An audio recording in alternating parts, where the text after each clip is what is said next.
Pretty crazy.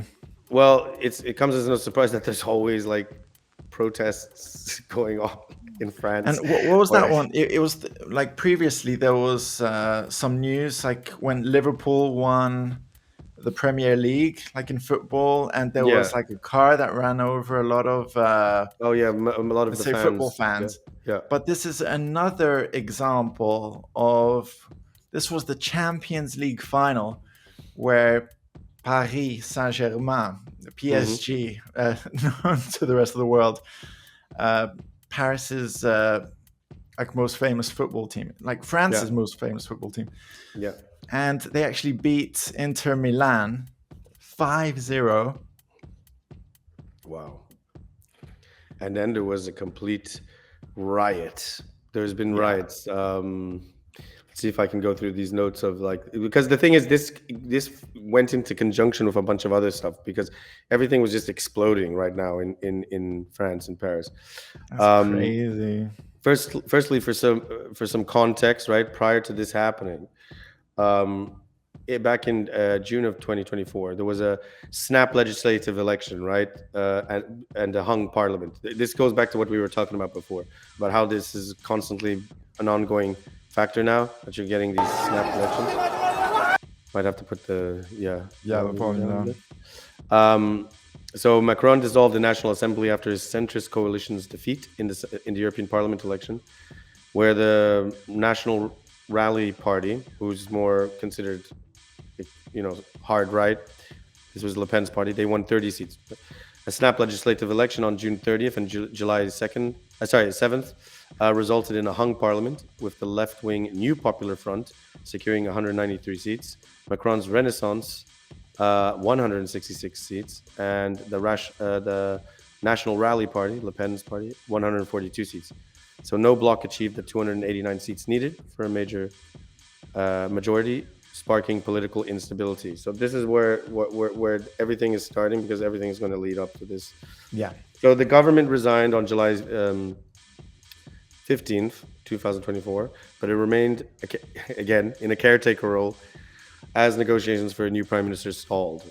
So obviously, Macron's refusal to appoint the NFP's candidate, Lucie Castet, escalated tensions, with France unbowed LFI threatening impeachment. So there was all of this turmoil going on politically. This was already last year, but this is what was building up towards what we're seeing, because there's a it's not lot only going on in it wasn't France only at the the moment. They yeah have it a wasn't lot of only issues. it wasn't only the riot, because then you had Michel Barnier appointed prime minister around September the 5th, and I mean, to be honest, like okay, like these pictures that we're watching, it's okay, it's football hooligans, but like in a previous video, we mentioned that there was a lot of like France was experiencing a lot of issues, like for example with farmers and agriculture and mhm. tractors on the roads. Like people there are not happy with a lot of policies of the government. Right, because this is where I'm getting to, where it's interesting. We've got actually there's so many articles that we can Yeah, showcase referencing this, but when Bernier formed the government, it was a minority government, and this was with the Republicans, the Democratic Movement, and two other groups called Ensemble and Horizons. So you have to understand, this was the minority; it wasn't a majority government. So his government um, his government has already come into like the crosshairs because of certain policies and certain things that he's passed that has kind of upset certain people. But this was already like trickling down over yeah, time. Um, and a lot of this is due to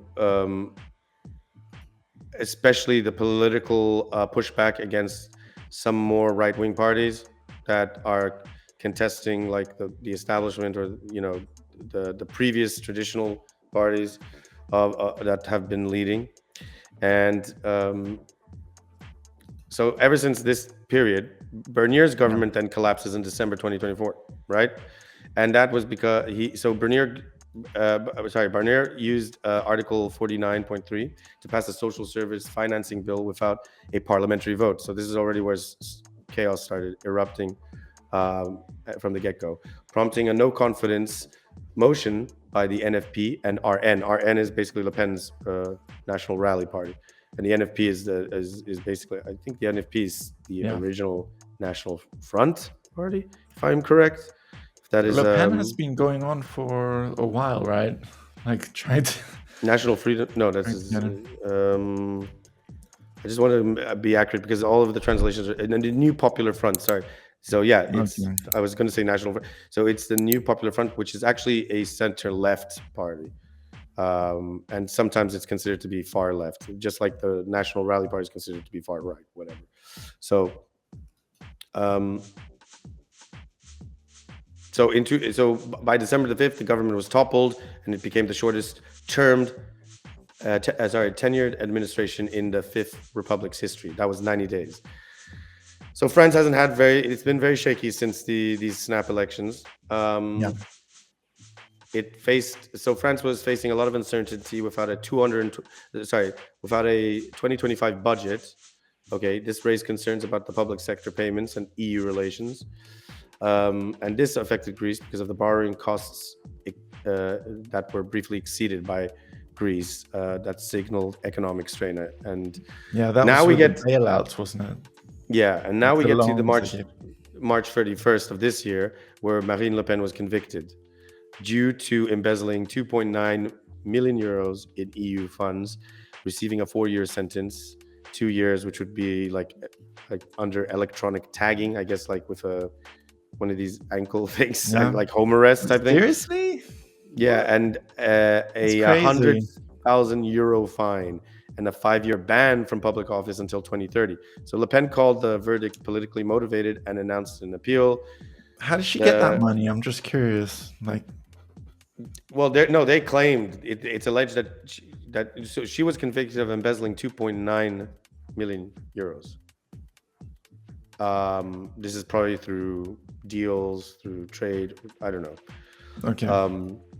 We have that in this anyway. But the point is, this fueled lots of protests already since March, and the RN organizing demonstrations against the judicial ruling. Fast forward to April, the 5th and 6th of this year, there are more protests from the right and counter protests as well. Those from her party, within the party, those who support Le Pen, or and then also counter protests. And there was a major demonstration in Paris at Place Vauban near Napoleon's tomb with an estimated 10,000 attendees chanting Marine President and stop the judicial dictatorship. This is sounding very again we're getting like a lot of like it's very similar type of stuff that happened in the US if you don't recall, back when they were like with all the convictions or the alleged convictions against Donald Trump prior what to do they him. call it? Impeachments or something like that? Well, no, they were alleging that he also embezzling and fraud and stuff like this in and the New fraud. York There were also like a lot of women like coming up and like that as different well, scandals or that were quite convenient like for them like to get money, but it was the timing was a bit precarious, and it's similar to this, right? This is the thing, right? So this is the thing. It's not like you don't take a side. Is it true or not? I don't know. Like obviously, there's always you have to look into the details. So we're just like glossing over a lot of this stuff. But what seems to be interesting is that this is like a repeat of what we've already seen. We've been seeing this constantly, and what's going on? What are these like? This is why I don't really. At the same time, I don't really trust a lot of politicians.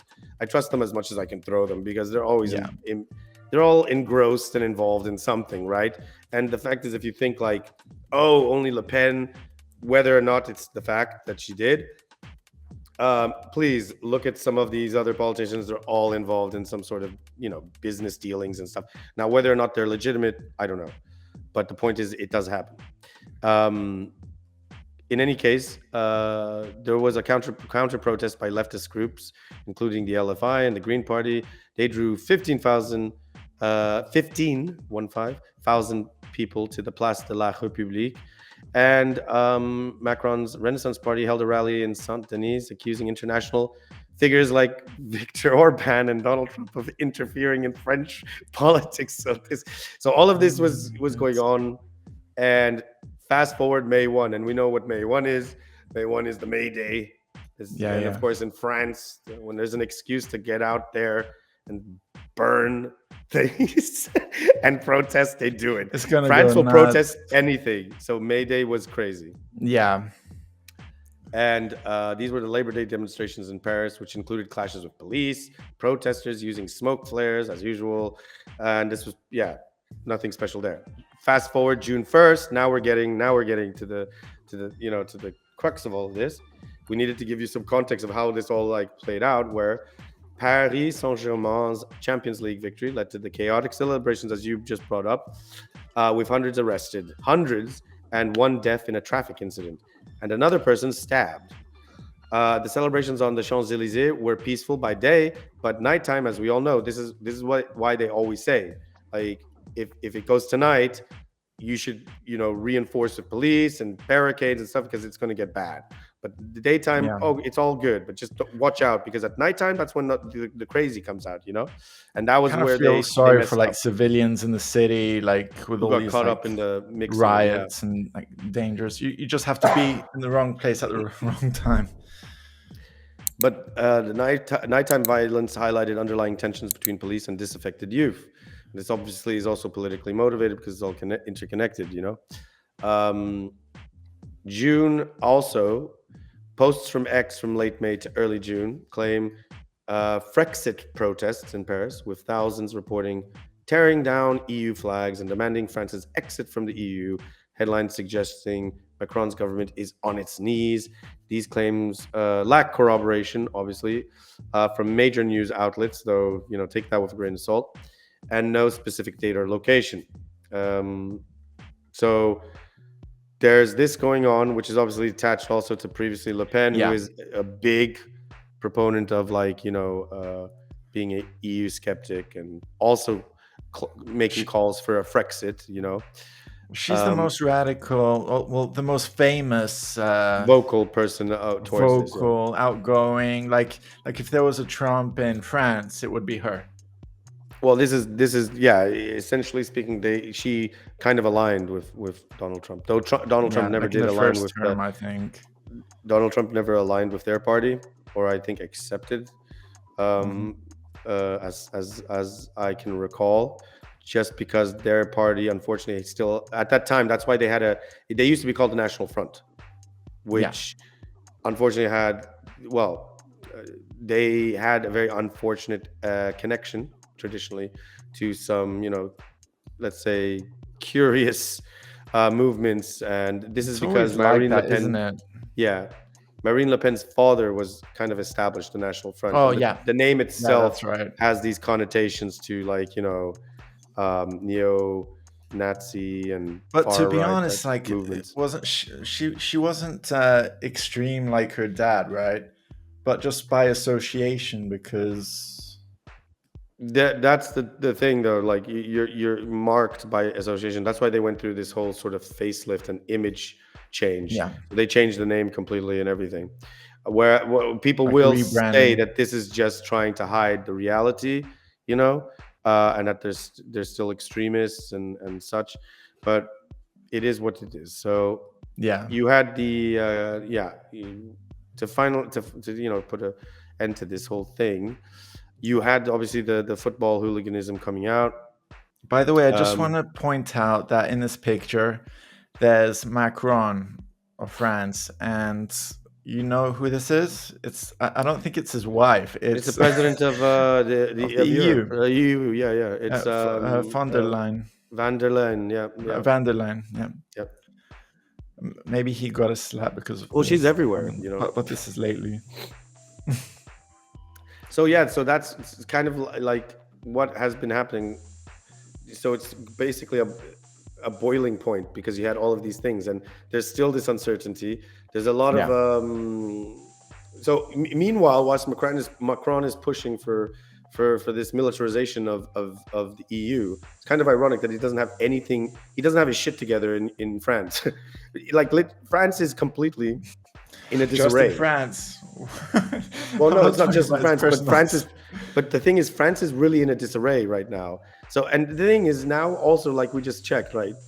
Another significant country, Netherlands, right? Now they're also in disarray. Germany is kind of on rocky terms. Let's be honest. And What, these with people want to Merz? these people want to throw together. They want to And push the for whole militarization. was it ADF? AFD. So they want to push together, but they want to push together a militarization. It's like it's not looking too good. Like you have that much stability. I mean, I'd be very careful. Yeah, I mean the guy just got voted in like now, and he's Yeah. already like giving missiles to like Ukraine and stuff. I'm not saying it's bad to take a side. It's just Well, I you mean have to be careful. here on NTV on ENDstream, like we don't want to take sides, but like one thing for sure is that we're against like war in general. Yeah. So yeah, it's a bit crazy. I just think it's a bit precarious given the fact because when I say that things aren't very stable, I'm talking about the people. The people of each of these countries are probably not very happy with a lot of things. It doesn't really matter whether it's like, if they're aligning to one particular policy or not. But things are not that. They're just not that cohesive right now. So when you're trying to build up such a big project as like this militarization of the European bloc, you need cohesion, and I just don't see that really happening right now, given some of the bigger democratic nations of Europe, France, Germany, UK as well. Crazy. It's crazy because it's not playing out to be exactly that. So maybe instead they should track back and maybe start listening to their people a bit more and try to that's what I'm saying. But it seems like certain things are more prioritized over other things. So. When I think of Europe, I think of France and Germany, like the industrial kind of powerhouses of Europe. Like I know Italy also makes some stuff, but like if you go to buy like an oven or a fridge, it's going to be from Germany. If you go to buy a car, it's either Germany or France, like Citroën, Peugeot, or like a Volkswagen or something. But it's kind of a shame how, I mean, you can see a lot of people are against the EU, and maybe people who were for the EU or who blamed, for example, the UK, like the Brits, for doing the Brexit, because when Brexit hit, it was extremely controversial. Like the rest of Europe did not understand or want it or anything. But that's what the people voted over there, like the majority. And now France, like they're seeing something in that, and you can see a lot of people are for it. I mean, Frexit, you never heard of like Frexit before, but I mean, there was when Brexit came, when Brexit was a thing, it was like, okay, who's next? And it was like Nexit, which was Netherlands, and I don't even remember. There was one for Italy too. I think Grexit, like Greece or something. Yeah, Grexit was one. There was also they were like push. It was all memed, like everyone was like memeing it. So, but yeah, what does this mean for France? Who knows? But given that Macron was already on a kind of on rocky territory with most people, and that's not to say like EU skeptic types, but also those on those who aren't EU skeptics but just suspicious of him altogether too. They haven't been very happy. So he's really on shaky territory, and it shows. His country is just not. It's not united. There's issues, underlying issues there. So we also came across this article over here, and the euthanasia madness in France should be legal in France. Yeah, and a few other countries have legalized it. So, what are your thoughts on this? This is a very contentious topic. My opinion is that euthanasia is already So this was also, yeah, this was part. I forgot to mention that this was also part of the whole thing. There was some backlash because they were trying to. I think they were trying to push the bill. Did it get through? No. I think it did. Yeah. Yeah, and the countries that already have this are like Switzerland, Netherlands, and Yeah. Belgium. So Switzerland already has had it for a while. It's legal within, but it's not like Yeah. the trouble with euthanasia, and this is the thing that irks me. Does it all People depend don't on understand what it context? means. You Yeah, can't they just don't like off understand. yourself just because you Yeah, decide to. Like it has to exactly. be somebody who is like really suffering, like bedridden, or Yeah. who can't move, or like it And might be that's part of better the thing that dead than annoys me suffering. about this topic, because I guess, unfortunately, I'm going to go there, but this kind of this kind of swings into the same direction as abortion. Both Yeah, topics yeah. are In fact, very I was thinking contentious. that as well. I didn't Yeah, mention it, but they're very contentious, but you can't understand it unless you're in it. And it's very easy to have an opinion about yeah, something, especially when you don't have somebody or know somebody who's involved or connected to something relating to this topic. And so I do happen to have a very close connection to this topic in particular, as I'm sure you do too, and others do. And I unfortunately, can say that I am not against euthanasia, but I don't think it should be something that is easily accessible. It should be something that is regulated, just like anything else, food, tobacco, yeah, food, firearms, whatever. yeah, yeah, yeah. But it is a necessity, because there are people out there that suffer greatly, and you have no concept of how much they suffer. And Yeah, it can most it can be people don't mental and understand that there are people physical, who, yeah, and I'm sorry, but you want to talk about freedom and democracy? It is ultimately up to you individually when you choose to end your own life. That is, in my opinion, a human value. You cannot tell yeah, me when it is that I cannot end it. I'm sorry, but that is ultimate freedom. I have the choice to choose when to end it yeah. with To sound mind. I mean, now Yeah, yeah. here's the To be other honest, here's like the over other here, we don't recommend anyone to like kill themselves or something. But No, I'm like, not saying that, but yeah, if you but can't have the if anyone freedom if to anyone went like to a ledge or a cliff, it's up to them to like jump or not. I'm just saying. No, I'm Hey, against that. I'm it's saying within sound yeah, mind. I mean, I'm sorry, but we have people like joining, to fight in wars in far-flung nations. That is that's literally, insane. yeah. I mean, that is insanity too. Like, It what are you is. telling me? But meanwhile, we're supposed to revere those people by saying, "Oh no, that's fine." That's Well, they're literally, heroes because they're doing something good. well, because they're working for the government. They're working for the defense of the nation. But I'm just Yeah, it's the saying, same. You can doing. say like firefighters and police are doing the same. Oh, there you go too. I'm just saying that if you are of sound mind, and this is how they do it right now in Netherlands and Belgium, you have to go through a battery of tests. Even Yeah, if even if you're mentally suffering, right? But you go through a battery of tests that really like it comes to the point where it says like, okay, this is ultimately what they want, and there's no, if they continue living, it's just misery for them. You know what I'm saying?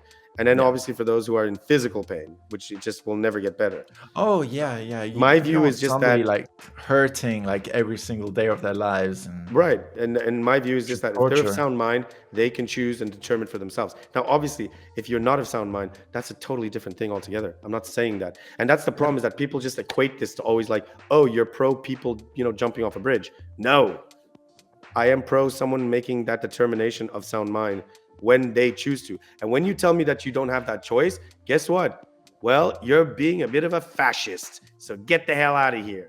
Because everyone has the choice of sound mind, that again, to Yeah, choose when with a sound their mind. end comes. That's a And that huge end can be thing. if they decide to join a war, if they want to sacrifice their life for their family, like that guy did at that Trump rally, and he jumped over his family. He decided to make that choice. You're going to say that Yeah, guy didn't have the choice to save his family from the shooter? Get the hell out of here. Everyone has the choice to decide when their time is, regardless of the consequences, of sound mind. That's all I'm saying. And so, in that's a my huge view, issue. I Yeah, think euthanasia should not be overlooked. It should be something that is considered and taken legitimately, yeah, seriously. And and I that's think like our opinion, to be honest. that's my view. But That's my view. other people can have different views, because some people would be like, "Oh, I'm against euthanasia. People should fight like for a living or something like that." However, we You want don't to know until you've emphasize been that there. some people are suffering, and it really depends on context. and again, like Bird said, sound If mind. if we're gonna fight for living, then guess what? Then let's just like stop. Let's just get rid of all the militaries. Then let's get rid of all You the know, armies. Can we get rid for of all the some armies? reason, Because what are they fighting for? Are they fighting for living? Yeah. All right. So there for you go. some That's my reason, position. it's a lot easier for people to like make a decision that say if their pets are suffering, to like put them down or something. Like if There you you have a go. dog that's suffering, you're gonna probably put it down, or like a horse suffering, or That's what they do. Yeah. they probably So what wouldn't what think difference does it twice make? about it, Yeah. because they would say because it's people. But it's a bit Yeah, but guess selfish what? Here's to keep people living if they're really suffering.